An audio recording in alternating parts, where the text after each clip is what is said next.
আসসালামু আলাইকুম। সপ্তম শ্রেণীর সুপ্রিয় শিক্ষার্থীবৃন্দ, আশা করছি তোমরা সকলে ভালো আছো।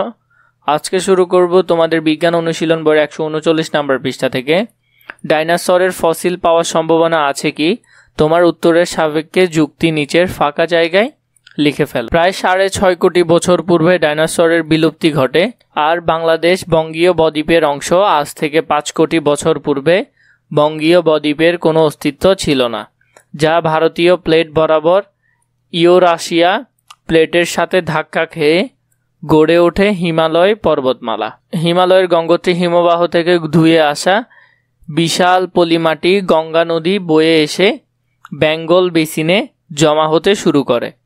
পলিমাটি জমাট বেঁধে বাংলাদেশের অংশ তৈরি হতে থাকে। বাংলাদেশ যেহেতু বঙ্গায় বদ্বীপের অংশ, তাই বাংলাদেশ ডাইনোসরের ফসিল বা জীবাশ্ম পাওয়ার কোনো সম্ভাবনাই নেই, কারণ বাংলাদেশ তৈরির অনেক বছর পূর্বেই পৃথিবী থেকে ডাইনোসরের বিলুপ্তি ঘটেছিল।